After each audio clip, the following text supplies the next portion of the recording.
Assalamualaikum warahmatullahi wabarakatuh. Sahabat sehat, selamat bertemu lagi dengan Rumah Akreditasi.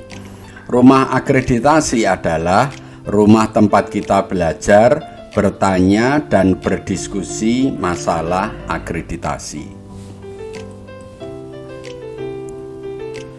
Kali ini kita akan memberikan tutorial tentang pelayanan gawat darurat ya. Ini merupakan standar 3.3 ya, standar akreditasi puskesmas yang baru.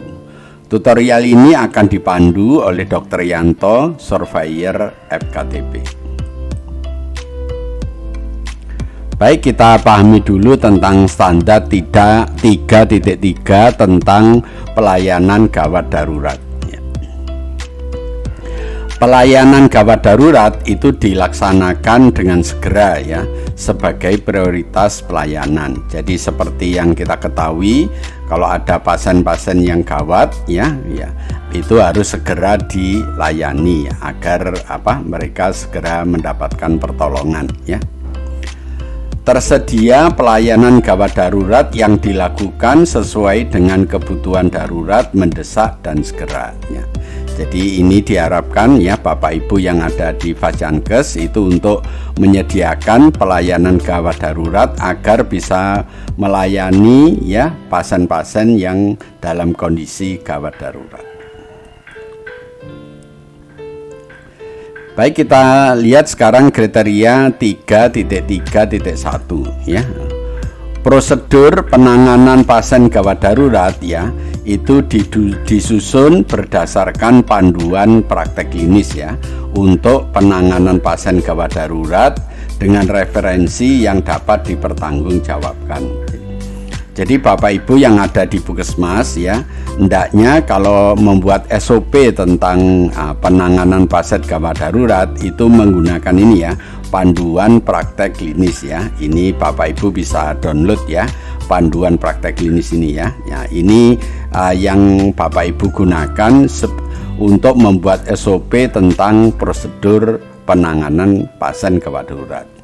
Namun Bapak Ibu juga boleh menggunakan referensi yang lain asal referensi itu dapat dipertanggungjawabkan. Baik, kita lihat pokok pikiran yang pertama ya. Pasien gawat darurat itu diidentifikasi dengan proses triase ya, mengacu pada pedoman tata laksana triase sesuai dengan ketentuan perundang-undangan. Jadi triase itu men-screening ya, memilah pasien-pasien itu ya. Jadi kalau pasien ini datang ya, pasien itu masuk UGD ya, pasien itu dilakukan triase ya, nanti dibagi menjadi 4 pasien itu ya.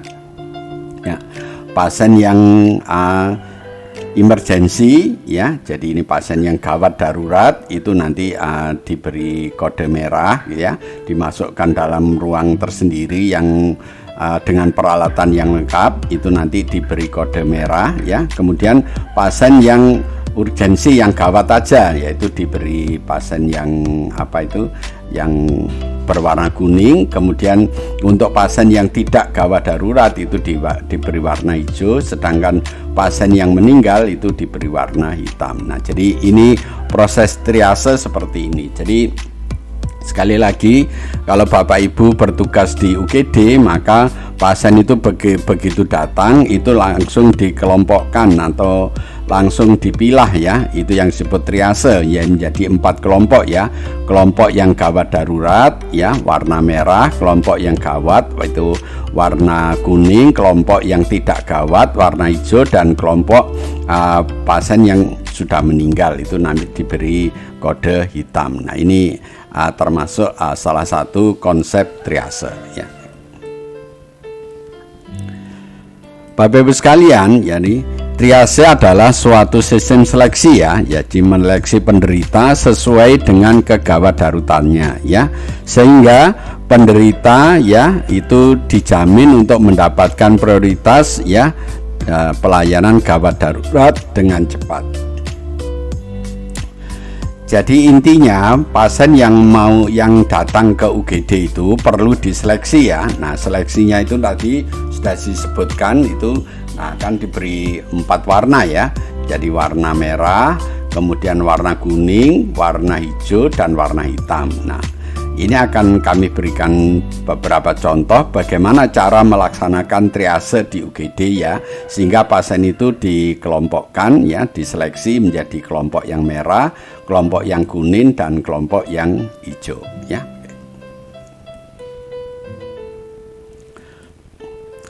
Jadi prinsip triase dalam memberlakukan sistem prioritas dengan penentuan atau penyeleksian pasien yang harus didahulukan untuk mendapatkan penanganan yang mengacu pada tingkat ancaman jiwa. Jadi prinsip triase ini adalah berdasarkan ancaman jiwanya. Jadi menyeleksi pasien gawat darurat itu dasarnya adalah tingkat ancaman jiwanya ya. Bagaimana kriterianya kita lihat. Yang pertama adalah ancaman jiwa yang dapat mematikan dalam hitungan menit. Nah, ini betul sangat gawat darurat ya. Jadi yang pertama itu adalah pasien yang mempunyai ancaman jiwa yang dapat mematikan dalam hitungan menit ya. Ini yang paling berbahaya, berarti ini yang paling gawat darurat. Kemudian yang kedua, yang dapat meninggal itu dalam hitungan jam. Nah, ini kategori yang kedua ya. Kalau ini yang pertama itu yang gawat darurat, kalau ini yang gawat ya. Jadi ini yang gawat darurat, ini yang gawat, ini yang emergensi, kalau ini yang urgensi ya. Kemudian yang tiga, trauma ringan. Nah, kalau trauma ringan ini berarti tidak gawat ya. Jadi yang ini yang gawat darurat, ini yang gawat, ini yang tidak gawat ya. Kemudian pasien yang sudah meninggal. Jadi ini prinsipnya ya. Jadi Bapak Ibu memberi warna pada pasien ya, misalnya memberi gelang pada pasien itu kalau diberi gelang merah berarti itu ancaman jiwa yang mematikan dalam hitungan menit ya. Kalau ini diberi warna kuning itu yang dapat meninggal dalam hitungan jam. Nah, kalau yang diberi gelang hijau itu ya trauma yang ringan ya. Kalau yang diberi gelang yang hitam itu berarti yang sudah meninggal ya. Pasien-pasien tersebut yang telah diseleksi 1, 2, 3, 4 itu ya didahulukan diperiksa dokter sebelum pasien yang lain. Artinya pasien nomor 1 itu mendapatkan prioritas lebih dari 2 ini mendapat prioritas lebih dari 3, dan 3 ini mendapat prioritas lebih dari yang keempat gitu ya. Jadi ini prinsip triase supaya Bapak Ibu perhatikan, supaya Bapak Ibu yang bertugas di UGD itu dapat menjalankan tugas ini dengan baik. Baik, kita berikan contoh untuk triase pasien di UGD ya, yang pasien gawat darurat ya. Ya, pertama kita lakukan respon awalnya ya. Jadi respon awal ini bisa kita tanyai, bisa kita sentuh ya, responnya bagaimana. Jika respon awalnya itu tidak ada respon atau merespon nyeri atau kita ketahui dia sedang kejang ya, maka dia ini termasuk golongan yang merah ya. Jika responnya itu hanya merespon suara ya, jadi bergerak tidak bisa ya, responnya hanya suara aja ya, itu termasuk kategori merah.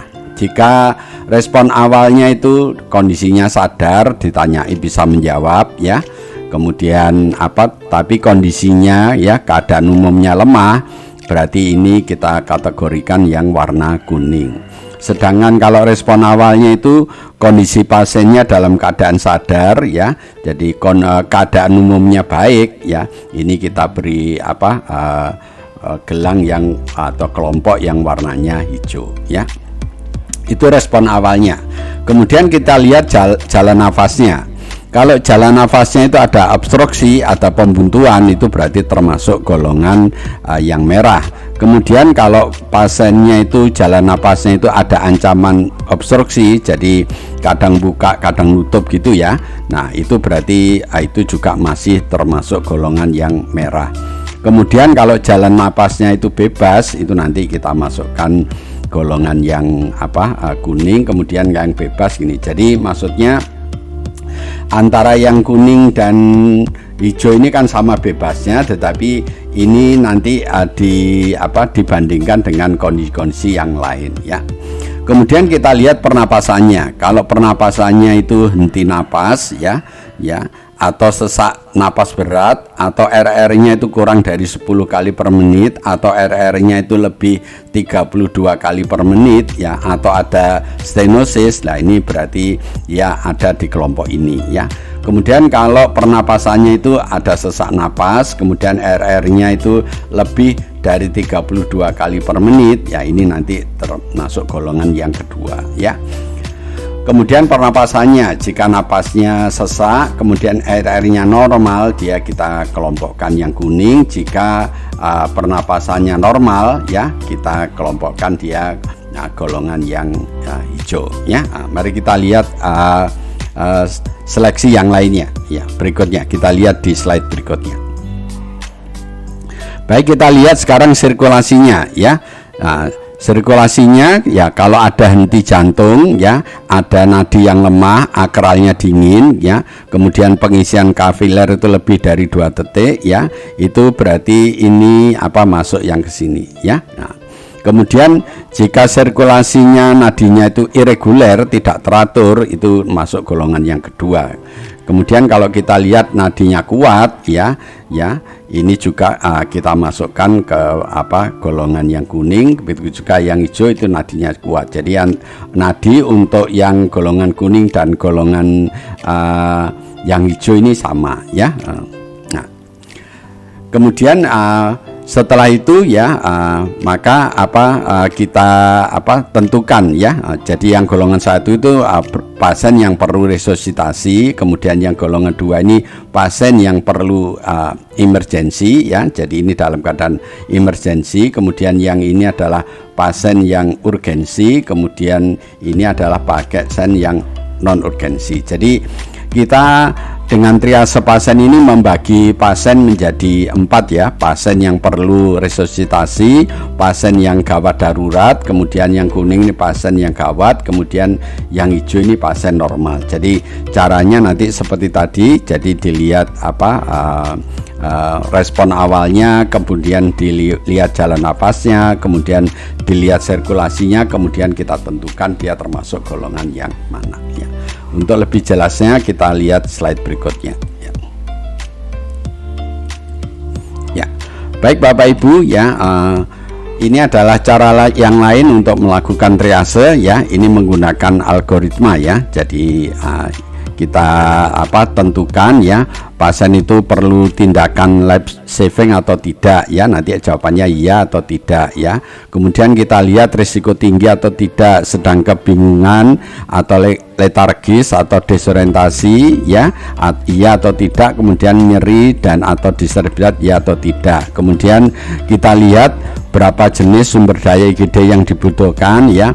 Bisa tidak ada, bisa 1, bisa banyak. Kemudian kita lihat tanda-tanda bahayanya ya. Kemudian kita pertimbangkan ya atau tidak. Nanti dengan cara algoritma seperti ini, pasien itu bisa kita kategorikan.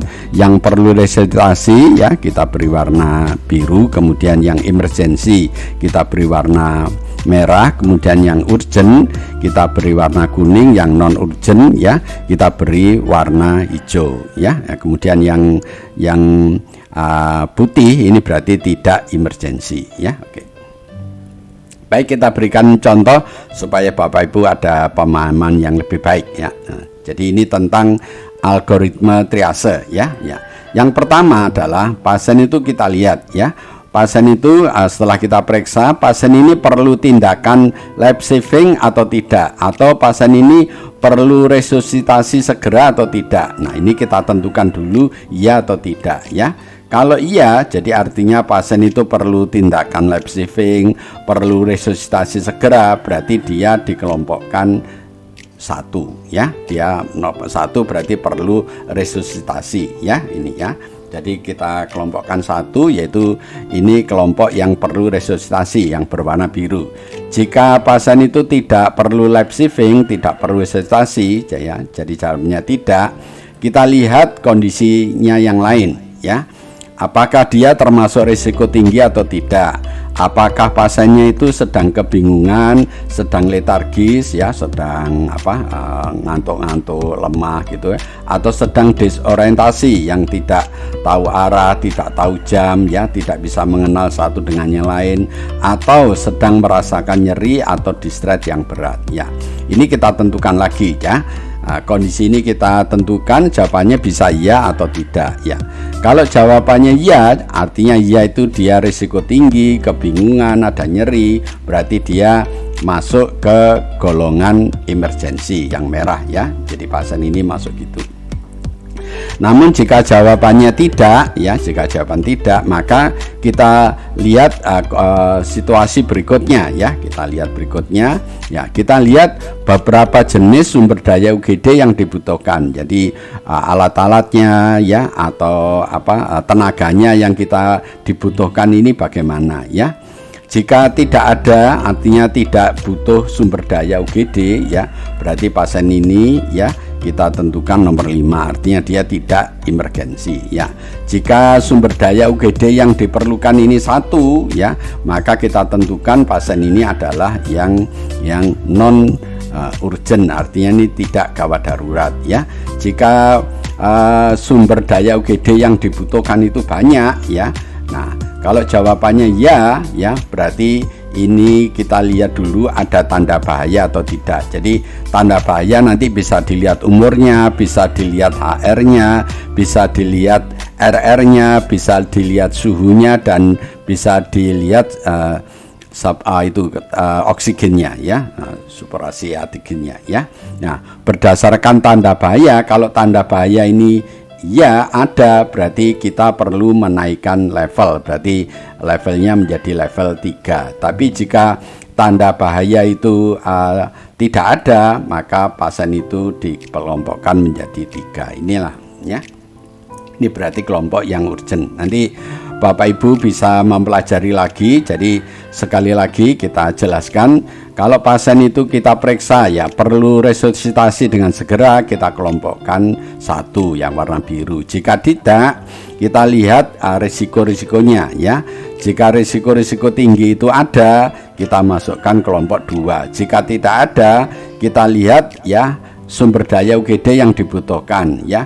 Kalau yang dibutuhkan itu banyak ya, kita lihat tanda bahayanya. Kalau tanda bahayanya ada, kita naikkan level menjadi 2. Kalau tidak ada, kita masukkan level 1. Tapi kalau sumber daya yang digunakan di UGD hanya 1 aja, kita masukkan kelompok 4, yaitu yang non urgent. Kalau tidak memakai sumber daya, berarti dia termasuk golongan yang tidak emergensi ya. Ini begini Bapak Ibu caranya algoritma triase. Mudah-mudahan Bapak Ibu bisa paham dan bisa bertugas di UGD dengan baik. Baik, kita lihat pokok pikiran berikutnya ya.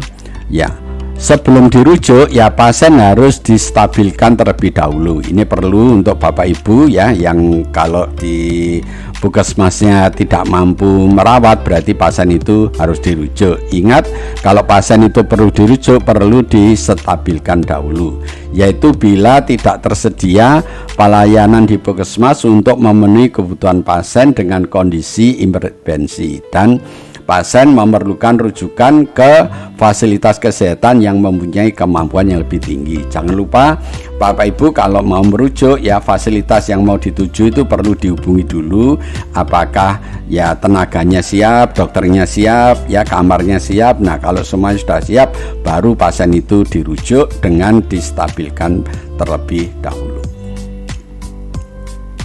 Kita lihat yang berikutnya. Dalam penanganan pasien dengan gawat darurat yang mendesak atau segera, termasuk melakukan deteksi dini tanda dan gejala penyakit menular seperti infeksi melalui udara atau airborne ya. Jadi makanya Bapak Ibu ya, dalam penanganan pasien itu yang gawat darurat itu harus segera, harus cepat, harus teliti ya. Baik, kita lihat elemen penilaiannya ya. Jadi ini untuk akreditasi, Bapak Ibu harus menyiapkan dokumen-dokumen yang diperlukan. Kita baca dulu ya. Ini EP-nya. Yang pertama, pasien diprioritaskan atas dasar kegawat daruratan sebagai tahap triase sesuai dengan kebijakan, pedoman dan prosedur yang ditetapkan ya. Jadi pasien di gawat darurat itu harus diprioritaskan berdasarkan triase. Makanya Bapak Ibu harus bisa melaksanakan triase di UGD ya. Nah, triase ini dibuat berdasarkan kebijakan, berarti harus ada SK-nya, harus ada pedomannya, dan harus ada SOP-nya ya. Untuk memenuhi EP ini yang diminta banyak ya. Ada regulasi, ada dokumen, ada observasi, ada wawancara, dan ada simulasi. Kita lihat satu persatu. Sekarang kita lihat regulasinya ya. Pertama, Bapak Ibu harus membuat SK ya, SK tentang pelayanan klinis ya. Ini yang Bapak Ibu perlu buatkan SK-nya. Yang kedua adalah SK tentang triase. Jadi bagaimana pasien itu dilakukan triase itu harus ada dasarnya, yaitu ada SK-nya. Kemudian berikutnya adalah panduan ya. Panduan ya tentang tata laksana triase ya. Ini Bapak Ibu juga harus buat yaitu panduan tata laksana triase. Kemudian yang keempat, Bapak Ibu harus membuat SOP triase. Ya, ini beberapa regulasi yang Bapak Ibu harus buat ya. SK tentang pelayanan klinis, SK tentang triase, panduan tentang tata laksana triase, dan SOP tentang triase. Nah, ini Bapak Ibu harus buat nanti berdasarkan pedoman ya klinis ya. Tata laksana klinis itu yang Bapak Ibu harus buat. Kemudian yang kelima adalah SOP penanganan gawat darurat. Ini yang Bapak Ibu perlu buat ya. Berikutnya ya, ini tentang dokumennya. Sekarang dokumen apa yang Bapak Ibu perlukan untuk memenuhi EP yang pertama ini? Yang pertama adalah telaah rekam medis ya. Jadi Bapak Ibu harus melihat apakah rekam medisnya itu sudah dilakukan triase atau tidak, itu perlu ditelaah. Kemudian berikutnya observasinya ya. Apa yang harus dilihat oleh surveyor ya. Jadi pengamatan surveyor terhadap pelaksanaan pelayanan klinis dan triase. Jadi Bapak Ibu yang nanti surveyornya itu akan melihat apakah di UGD itu telah dilaksanakan pelayanan klinis dan triasenya dilakukan atau tidak. Itu nanti akan dilihat ya. Oke, itu yang observasinya. Kemudian berikutnya yang wawancara ya. Siapa yang diwawancarai, yaitu petugas yang ada di kegawat darurat yang di UGD ya. Jadi pasien yang akan diwawancara ini adalah petugas yang ada di UGD ya. Diwawancarai tentang apa? Ini ya, diwawancarai tentang pelaksanaan prosedur triase. Jadi Bapak Ibu yang tugas di UGD nanti akan ditanya bagaimana caranya melakukan triase pada pasien-pasien gawat daruratnya. Nanti ya harus dijelaskan, Bapak Ibu bisa menjelaskan bahwa pasien itu dikelompokkan menjadi 4 tadi ya. Ada yang warnanya biru, ada yang warnanya merah, ada yang warnanya kuning, ada yang warnanya hijau ya, dan ada yang warnanya hitam yang sudah meninggal ya. Jadi itu Bapak Ibu harus jelaskan ya. Berikutnya adalah yang simulasi ya. Siapa yang akan disuruh simulasi ya? Ini adalah petugasnya ya, akan disuruh mensimulasikan bagaimana pelaksanaan triase. Jadi untuk memilah, untuk men-screening ya triase pada pasien tadi sudah saya sebutkan, ada beberapa yang dilihat atau menggunakan algoritma tadi. Nanti Bapak Ibu bisa praktekkan itu, dan itu kalau bisa disimulasikan ya di depannya surveyor, maka untuk EP ini Bapak Ibu akan mendapatkan nilai yang bagus ya. Baik, kita lihat EP berikutnya ya. Pasien gawat darurat yang perlu dirujuk ya ke fasilitas kesehatan rujukan tingkat lanjut ya, perlu diperiksa dan distabilisasikan terlebih dahulu. Tadi sudah sampaikan kalau pasien itu perlu dirujuk, pasien itu harus distabilisasikan dahulu ya, sesuai dengan kemampuan puskesmas dan dipastikan. Jadi ini harus ditelepon dulu, dapat diterima oleh fasilitas kesehatan rujukan tadi. Jadi ini makanya perlu saya sampaikan ya, untuk merujuk pasien ya, pertama harus distabilisasikan dulu, kemudian yang kedua dipastikan bahwa tempat rujukan itu mampu menerima ya. Untuk memenuhi EP ini ada 3 yang diminta, yaitu regulasinya, dokumennya, dan observasi ya. Kita lihat regulasinya ya. Jadi Bapak Ibu harus membuat SK ya, SK tentang pelayanan rujukan ya, ini Bapak Ibu harus buat. Kemudian yang kedua SOP tentang rujukan, jadi bagaimana caranya merujuk itu Bapak Ibu harus buat, dan ini menjadi SOP-nya ya. Kemudian berikutnya tentang dokumennya. Dokumennya apa yang Bapak Ibu harus siapkan ya. Yang pertama adalah ini ya, telaah rekam medis. Jadi di rekam medis itu apakah pasien itu telah dilakukan stabilisasi atau belum. Jadi Bapak Ibu kalau merujuk pasien itu kan harus distabilisasi dulu. Nah, proses stabilisasi itu ditulis di rekam medis. Ini makanya nanti akan dilakukan telaah oleh surveyornya ya. Kemudian bukti pelaksanaan rujukan yang berisikan komunikasi sebar. Jadi Bapak Ibu juga harus membuat rujukan ya, pelaksanaan rujukan ini dengan metode sebar ya, sebelum dirujuk, dan ini juga dilakukan selama observasi selama rujukan. Ini yang Bapak Ibu nanti harus membuktikan bahwa formulir atau tool dari sebar ini nanti dijadikan satu dengan rekam medis ya. Nanti akan kita jelaskan secara singkat apa itu sebar itu ya. Nah, kemudian yang ketiga adalah bukti dilakukan komunikasi dengan rumah sakit rujukan dengan metode sebar ini. Jadi ini makanya bukti sebar ini perlu disampaikan ya, perlu ditulis dan perlu dijadikan satu dengan rekam medisnya ya. Baik, ini yang dimaksud dengan komunikasi dengan sebar ya. Jadi saya sampaikan, jadi komunikasi sebar ini adalah kerangka komunikasi efektif ya, urutannya ini ya, SBAR dalam bahasa Inggris ya. Oke. Jadi S itu singkatan dari situation ya, situasi. Jadi ini adalah pernyataan singkat dari masalah. Jadi masalah pasien itu nanti akan ditulis di sini, ini ditulis di S ya, situasi ya. Ini adalah pernyataan singkat dari masalah yang dihadapi oleh pasien. Kemudian yang kedua background. Background itu latar belakang. Berarti ini adalah ditulis di sini, backgroundnya ini adalah informasi yang relevan dan singkat yang berhubungan dengan situasinya. Ini backgroundnya. Backgroundnya ditulis di sini Bapak Ibu. Kemudian yang ketiga assessment. Assessment itu penilaian. Nah, jadi analisis penilaian ya, yang telah Bapak Ibu rencanakan yang mau diberikan kepada pasien itu ditulis di sini ya. Jadi analisis dan pertimbangan pemilihan apa yang Anda temukan, pikirkan ya.